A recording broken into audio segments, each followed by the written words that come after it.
Okay, well that last one ended kind of strangely, so now I know what happens when I run out of time on my camera.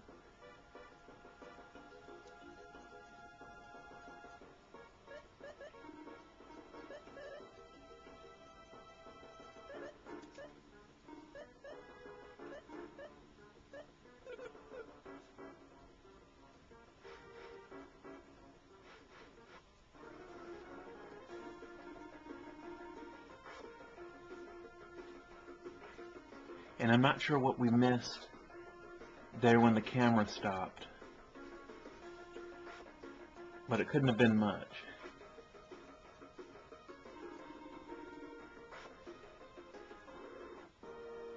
I stopped playing soon there afterwards.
I'm not talking very much right now, I'm just trying to get back into the flow of the game. Got another red saber there, but unfortunately, only Maxim can equip it, so that'll end up being capsule monster food. I keep thinking it's one more floor until we get to the ninjas.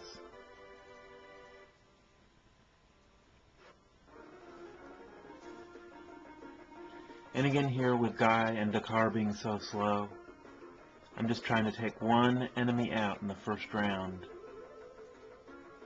especially when it's an enemy that I can't get a surprise attack on.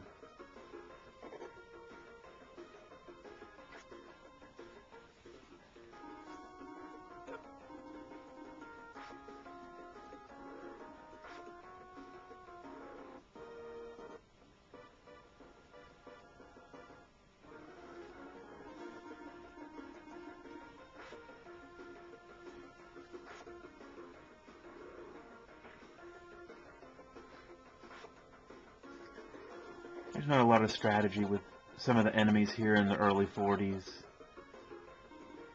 With the Vampire Rose and the...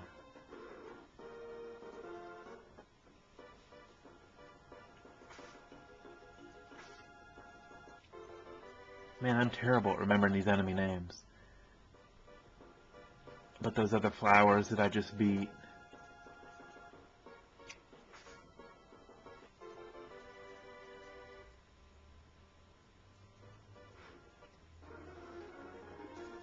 Wheel eels. I have no idea why they're called that.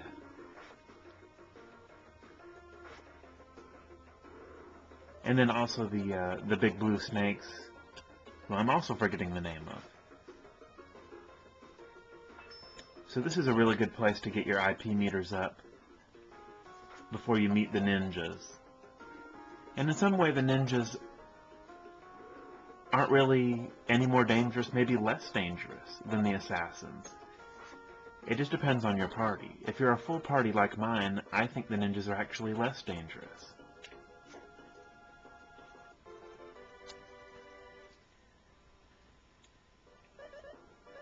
The attack that you're most afraid of is probably guillotine, but they don't perform that nearly as often as assassins perform terminal blow, at least in my experience.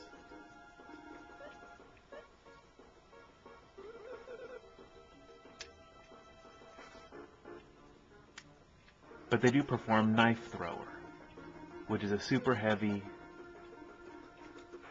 physical attack against all, which I'm sure you know.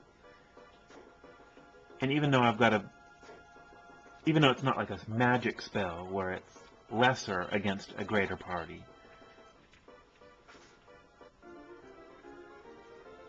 that'll come in handy.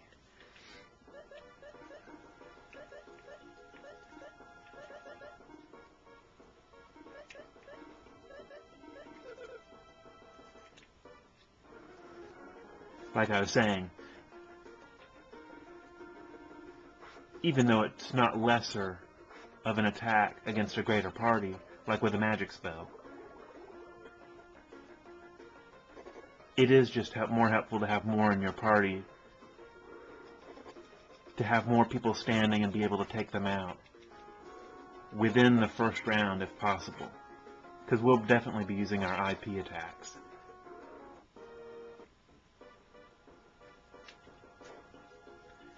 In fact, oftentimes in a two-man run or a solo run, I'll just try to avoid ninjas altogether.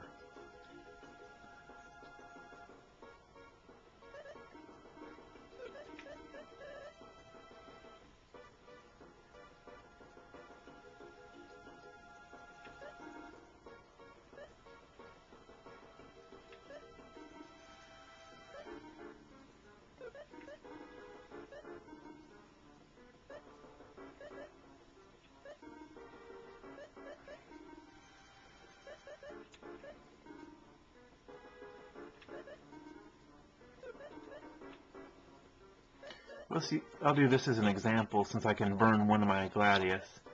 It's asking for a Gladius, but it really doesn't want one, and you have to just get the feel for the game when it's trying to trick you. I knew its appetite wasn't bought down far enough that it was really going to want one. I don't need the metal coat since I don't need its magic recovery IP.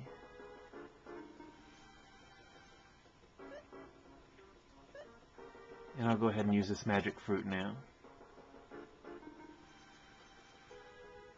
So I'm a little better than halfway to Form 4.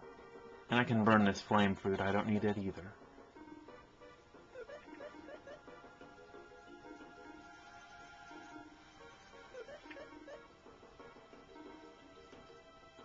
And remember, I was saving one of those stone plates just in case I need Dakar to, for some reason, have Reviver equipped for a really dangerous battle.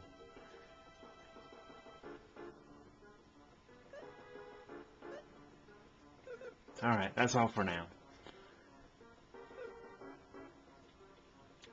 Let's see.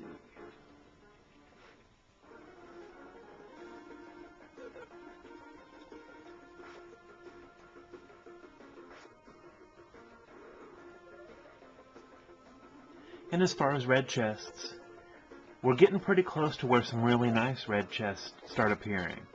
It seems like there's, I would say, 3 separate big cutoffs. The first being the first 9 floors, like I've already discussed, having the shields, helmets, rings, and rocks. The second seems to be in the late 20s, when you start getting that good first crop of elemental weapons. And then the final cutoff seems to be, I think, at 48.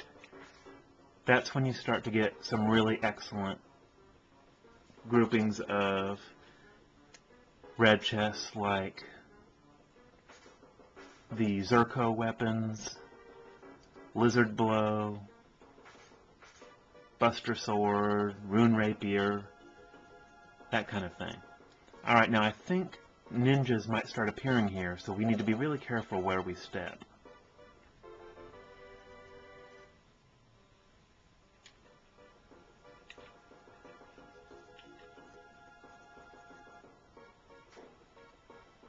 And there's one there. Let me end tape.